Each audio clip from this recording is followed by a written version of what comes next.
presidente Jair Bolsonaro compartilhou pelas redes sociais um vídeo que mostra um policial em um ônibus exigindo comprovação de que as pessoas estão indo trabalhar. Bolsonaro disse: "Documento e declaração de que vai trabalhar, se não tem, desce." Assim o povo está sendo tratado no Maranhão, governado pelo PCdoB, e situações semelhantes em outros estados do país. O chefe de família deve ficar em casa passando fome com sua família. Milhões já estão sentindo como é viver na Venezuela. Nós precisamos agora já planejar o retorno, quer dizer, nós não podemos daqui a 1 mês, 2 meses, na hora de retornar, não ter nenhum planejamento. É preciso que a gente planeje essa volta de maneira organizada, de maneira tranquila, mas que o país volte a funcionar normalmente, porque as pessoas não vão aguentar ficar também sem trabalhar em casa, e o governo também precisa, o país precisa desse trabalho.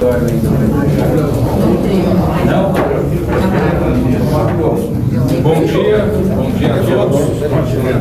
É um prazer receber aqui no Supremo Tribunal Federal, nesse salão nobre, o presidente da República, Jair Messias Bolsonaro, seus ministros que o acompanham, parlamentares e os senhores que representam aí o setor produtivo do Brasil.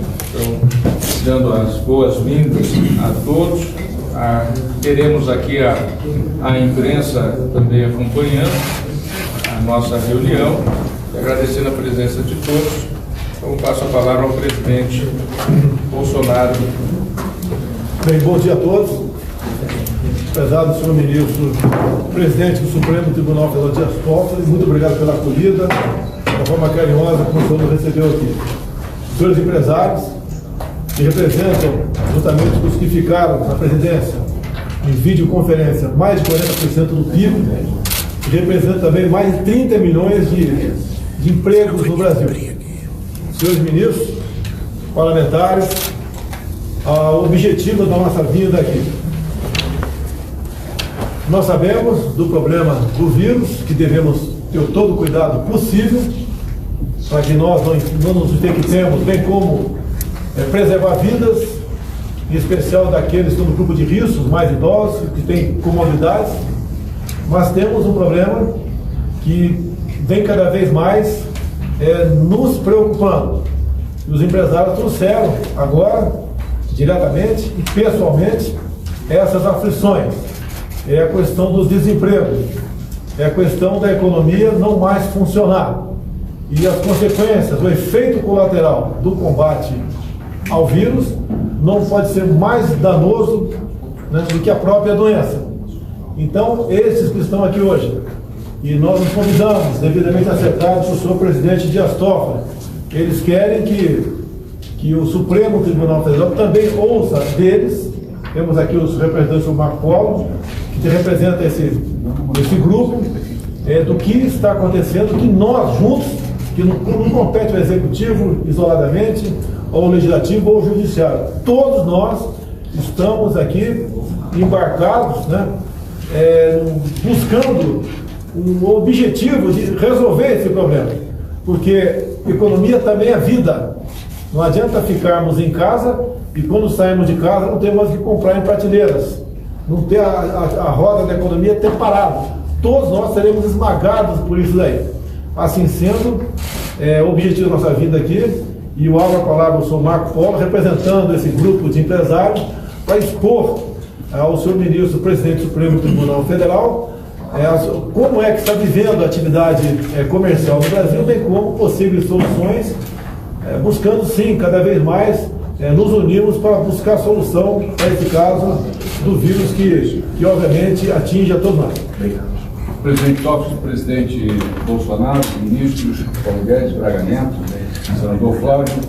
Nós, presidente Toffoli, estivemos hoje com o presidente para tentar trazer uma fotografia daquilo que está acontecendo aí, naquilo que nós chamamos de mundo real. Primeiro, para lhe dar uma ideia, nós encaminhamos aí o documento, nós representamos aqui a coalizão indústria, com 13 setores: aço, automotivo, brinquedos, calçados, cimento, comércio exterior, construção civil, eletroeletrônico, farmacêutico, máquinas e equipamentos, plástico, químico e têxtil. Esses segmentos representam, presidente Toffoli, 45% do PIB da indústria, estamos falando em 546 bilhões de reais, 65% das exportações de manufaturados, 30 milhões de empregos diretos e indiretos e 250 bilhões em pagamento de impostos. E o que nós trouxemos aqui à presidência, presidente Toffoli, é a constatação de que os segmentos, além da crise da Covid, enfrentam uma crise de demanda que eu classificaria como profunda, severa, fruto, evidentemente, das decisões de fechamento por parte dos estados, de todos a movimentação na ponta, né? Então, nós temos hoje aqui uma situação, eu não vou me estender demais, presidente, mas para lhe dar uma ideia, o setor automotivo tem hoje 26 fabricantes parados, são 65 plantas paradas, 5.200 concessionárias paradas, o setor de máquinas e equipamentos com 47% das suas empresas fechadas, setor de cimento, 22 empresas paradas, e o meu setor aço, nós temos agora 12 altos fornos parados, né? E o mês de abril, presidente, foi o pior mês de venda desde 1995. Então, hoje, esses segmentos operam com uma queda de vendas no mês de abril em relação a março de 50%, estamos trabalhando com uma ociosidade de 60%. Então, essa fotografia, presidente, é uma fotografia que constata que existe aí a necessidade de que a gente comece a colocar roda para rodar, né? Quando normalmente a imprensa nos pergunta se não seria o caso esperarmos um pouco mais, 15, 20 dias, para poder atender às recomendações da Organização Mundial da Saúde, o que a gente procura dizer é que nós não paramos. As atividades essenciais, as atividades prioritárias não pararam. E não pararam os nossos colaboradores operando com total segurança e com total saúde, evidentemente que seguindo as regras e os protocolos. Então a nossa percepção é de que essa flexibilização já poderia ter ocorrido, evidentemente com todo o regramento necessário, de forma que a gente conseguisse voltar a ter atividade. A nossa grande preocupação é que a crise da Covid, a crise da demanda, ocasione uma crise social por conta da questão do desemprego, né? E essa é uma crise que a gente reputa também como extremamente importante, que precisa ser enfrentada. Então, eu acho que, em linhas gerais, presidente, seriam essas as informações. Eu estou à disposição para complementar qualquer outra informação. Paulo Guedes, vamos falar dele. Por favor. Bom, o presidente sempre alertou para essa segunda onda. A primeira onda era justamente como é que nós vamos preservar as vidas, com os protocolos que foram seguidos. E a segunda onda era essa, que é o colapso na economia. Nós conseguimos, através de várias medidas, por orientação do presidente, preservar vidas, seguindo primeiro o protocolo da saúde, mas também preservar empregos. Enquanto lá fora, nós temos notícias que em 5 semanas os americanos desempregaram 26 milhões de pessoas no mercado formal, nós preservamos 5 milhões e 500 mil empregos através dos vários programas que nós temos. Lançamos também o programa de auxílio emergencial, que já passou de 60 milhões de pessoas atingidas, para justamente preservar os sinais vitais da economia brasileira. Como disse o Marco Polo, a economia ainda está pulsando e os sinais vitais estão preservados por causa dessas camadas de proteção que nós lançamos. Agora, qual é a duração desse efeito? Nós temos aí 2, 3 meses que podíamos estar protegendo a economia, protegendo a renda das pessoas, mas a informação que nós tivemos, e que o presidente pediu então que os empresários viessem compartilhar com o Supremo, é exatamente que, embora nós tenhamos lançado aí 2, 3 meses de camadas de proteção, talvez os sinais vitais não consigam ser preservados tanto tempo. Talvez a indústria entre em colapso antes. Então, embora a gente tenha protegido e lançado todos os programas de crédito, isso, a verdade é que talvez não seja possível preservar os sinais vitais. E aí, em vez de nós sairmos como um urso que estava hibernando, que botou, na verdade, só atenuou o consumo de energia, preservando os sinais vitais, e quando sai da gruta, sai para caçar de novo, sai forte, talvez seja o caso de colapso total. Então, quando a indústria nos passou esse quadro, nós estamos sempre em contato com as indústrias, em contato com os serviços, sempre conversando com eles, e eles sempre disseram, olha, estamos conseguindo preservar os sinais vitais, agora o sinal que eles passaram é o seguinte, olha, está difícil. A economia está começando a colapsar. E aí nós não queremos o risco de virar uma Venezuela. Não queremos o risco de virar sequer a Argentina. Que entrou em desorganização, inflação subindo, todo aquele pesadelo de volta. Então o presidente, na verdade, ao ouvir o relato do mundo empresarial, disse, olha, vamos compartilhar isso com o Supremo, vamos compartilhar com o juízo, porque afinal de contas, o combate é de todos nós brasileiros, principalmente os poderes, os principais poderes. Nesse contexto também conversáramos exatamente sobre a necessidade, e é a opinião da economia com o presidente, nós vamos pedir que vete o aumento de salários até dezembro do ano que vem. Porque no momento em que milhões de brasileiros estão sofrendo ameaça de desemprego, a economia pode se desintegrar. A contribuição do funcionalismo que nós pedimos é simplesmente não pedir aumentos por 1 ano e meio. É uma contribuição.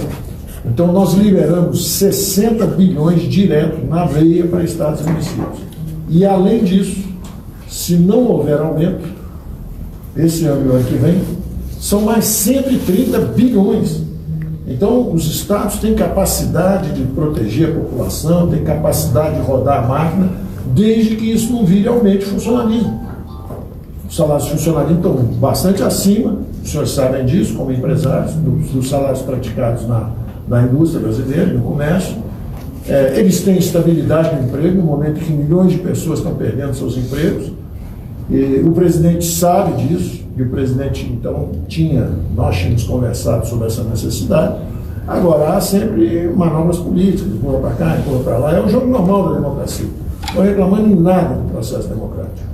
Estou apenas pedindo ao presidente que recorra a uma ferramenta que ele tem, que é de vetar esse aumento, caso ele venha, da Câmara e do Senado. E por uma razão muito simples. É a população brasileira, é a opinião pública brasileira que pede essa contribuição. Nós não podemos. Isso é um dinheiro que vai faltar para a saúde mais tarde. Se mais tarde quisermos estender, seja um auxílio emergencial, qualquer coisa, ou se quisermos salvar companhias importantes para o futuro do Brasil, coisas importantes que estão acontecendo, não vão ter esse recurso, que está sendo consumido na hora de uma tragédia. A hora em que o país tem uma crise como essa, a pergunta que sempre fazemos é o seguinte: que sacrifício ou contribuição podemos dar para a nação? E não aproveitar que o gigante caiu e ver o que nós podemos tirar dele. O que nós podemos tirar enquanto o Brasil está caído? Essa não é a atitude correta. A pergunta de sempre é como vamos contribuir e não o que podemos tirar. Então eu alertei o presidente isso, ouvindo principalmente o relato dos industriais que a economia pode entrar em colapso. O presidente foi o primeiro a alertar para essa possibilidade, sempre disse isso. Então, quando os industriais dizem, olha, ainda temos os sinais vitais preservados, um pouco mais e nós saímos, e vamos surpreender o mundo de novo. Vamos reativar a economia antes dos outros e vamos sair disso. Então, no momento em que eles endossam esse relato e essa preocupação do presidente, o presidente falou, vamos ao Supremo, vamos levar essa consideração lá, para que todos saibam o que está acontecendo.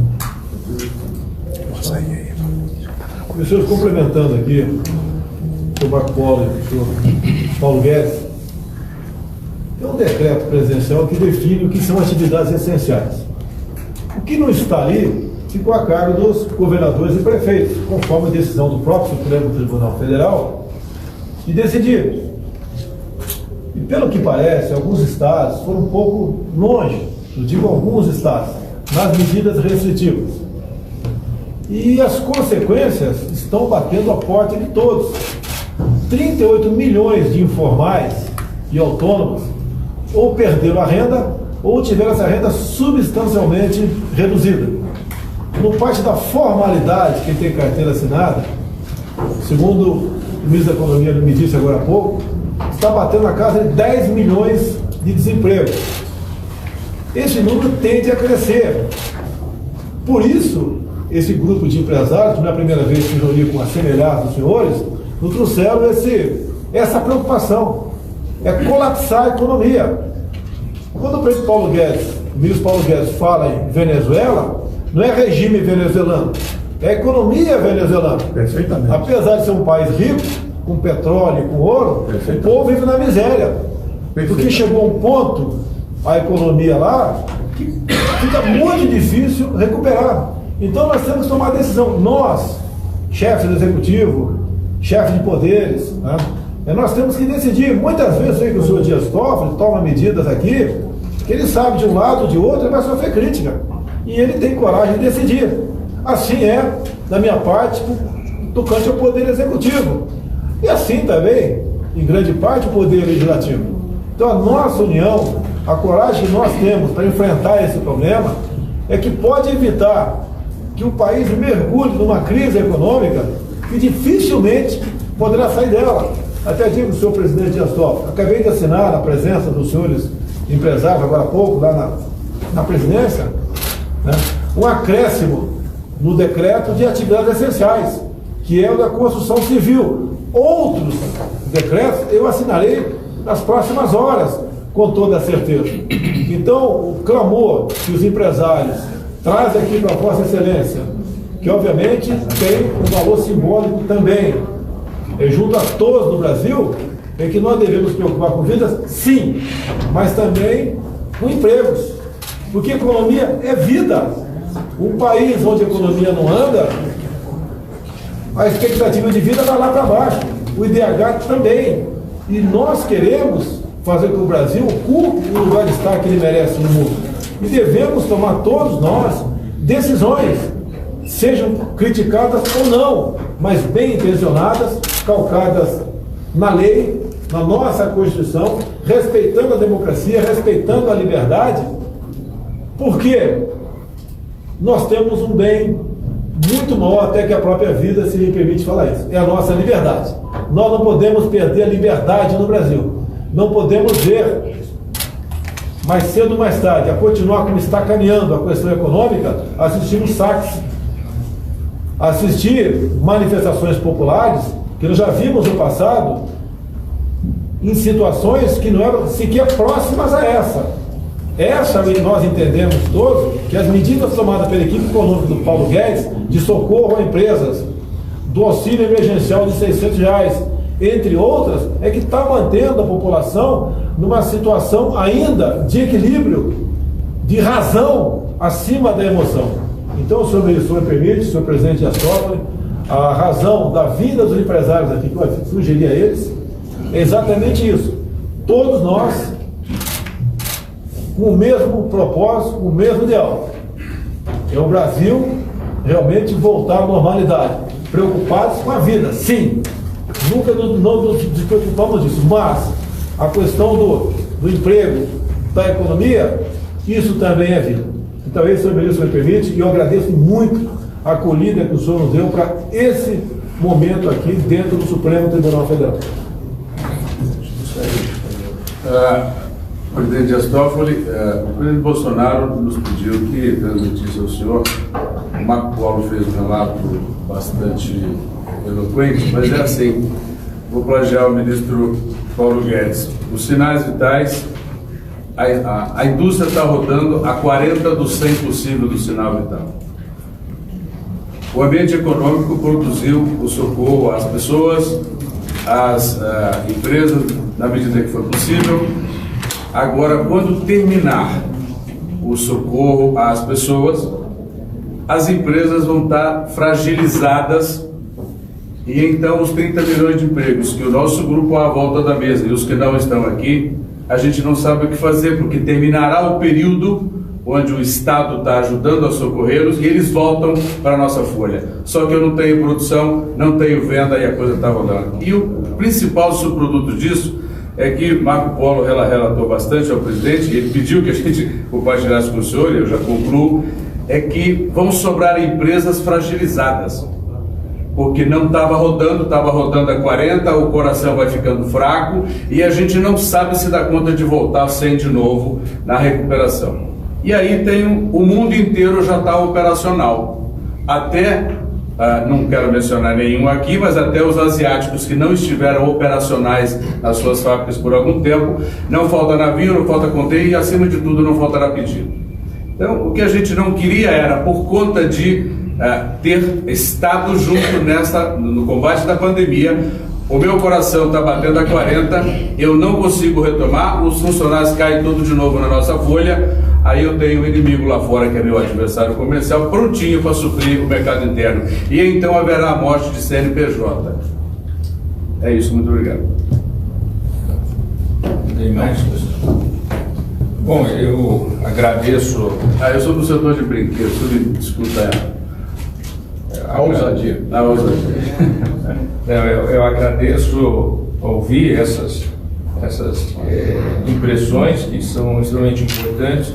Eu gostaria de registrar, se nós formos olhar o dia 11 de março, que foi quando a OMS declarou a pandemia mundial, e a semana que vem completaremos 2 meses, o país ele conseguiu conduzir muito bem essa situação.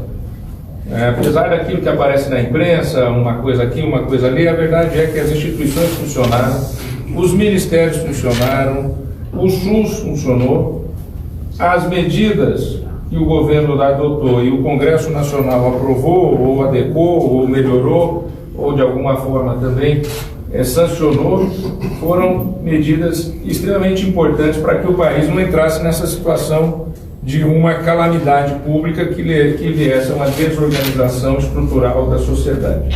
Então, em primeiro lugar, nós temos que olhar o positivo.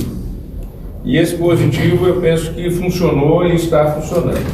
O que os senhores trazem aqui, e com devida razão, é a necessidade de nós termos um planejamento. Isso eu até já disse publicamente em algumas entrevistas, já conversei com o presidente, com vários dos seus ministros, que é exatamente um planejamento que seja organizado na retomada da volta da economia e do crescimento. E isso é fundamental. Então, essa coordenação, presidente, que eu penso que o Poder Executivo, o Presidente da República, junto com seus ministros, chamando os outros poderes, chamando os estados também, os representantes dos municípios, eu penso que é fundamental isso, talvez um comitê aí de crise envolvendo a federação, envolvendo os poderes, para exatamente, junto com o empresariado, junto com os trabalhadores, pensar essa necessidade que temos de traduzir em realidade esse anseio, que é o anseio de trabalhar, de produzir, manter empregos, manter uma sociedade estruturada em funcionamento. O Brasil é uma das sociedades mais complexas do mundo. O Brasil, ao longo da sua história, os brasileiros construíram um parque industrial que é raro no mundo. Raríssimo. Raríssimo. São poucos, não chegam a 14 países que têm, não é isso, Paulo Guedes? O parque industrial que nós temos, né? Produzimos do brinquedo ao aço, né? Nós produzimos do parafuso ao foguete, ao avião. Então, nós temos um parque industrial que é um patrimônio da história da construção da sociedade brasileira. Esse parque industrial da sociedade brasileira, com um sistema financeiro que é sólido, com um sistema de proteção da rede social que é sólido também, com um sistema de saúde que é sólido, é um patrimônio que nós temos que defender, é um patrimônio que nós temos que realmente valorizar e nos orgulharmos desse patrimônio. Então, eu penso que é fundamental esse trabalho de exatamente ter esse diálogo e essa coordenação para que nós possamos pensar exatamente a retomada. Eu também penso que, se nós formos ver as ruas, as pessoas estão saindo das ruas, porque já está chegando uma situação que as pessoas já querem sair. Então, tem que ter essa saída de uma maneira coordenada. Eu penso que é isso. E aí é fundamental uma coordenação com os estados e municípios. Nós temos uma Constituição que garante competências específicas para os entes da federação, né? E foi isso que o Supremo tem decidido, mas sempre respeitando as competências da União, as competências nacionais de orientação quanto às atividades essenciais, quanto às atividades de transporte, quanto às atividades de produção. Então, eu penso que essa coordenação, presidente, é fundamental para esse tipo de planejamento, para esse momento tão difícil que o mundo todo passa que o Brasil passa, que já passou 2 meses, parece pouco tempo, mas já são 2 meses que nós estamos e realmente temos que pensar esse momento. Presidente, quebrando o protocolo de programação depois da sua fala, eu só acrescentaria um pequeno detalhe, presidente Toffoli, que é o sentido de urgência. Eu diria que a configuração, se a gente puder fazer uma configuração, é que a indústria está na UTI, né? E ela precisa sair da UTI, porque se não sair da UTI, as consequências serão gravíssimas, né? Nós temos protocolos de segurança e de saúde desenvolvido com o Ministério da Economia prontos, né? Os instrumentos todos para que haja flexibilização estão prontos. Então, era só deixar essa colocação final com o senhor de urgência da necessidade de sair da UTI e os instrumentos nós temos. E, de novo, eu reafirmo, todos os segmentos que operaram com segurança. Siderurgia operou, todos os setores. Aqueles que pararam por falta de demanda, em função das determinações regionais que foram tomadas. Era isso, comércio. Obrigado, presidente. Obrigado, excelente. Os empresários aqui, só os empresários, temos 8 aqui, mas querem mostrar para mim? Se você apoia Jair Bolsonaro, curta este vídeo, manifeste a sua opinião e compartilhe para que a vontade do povo brasileiro seja conhecida.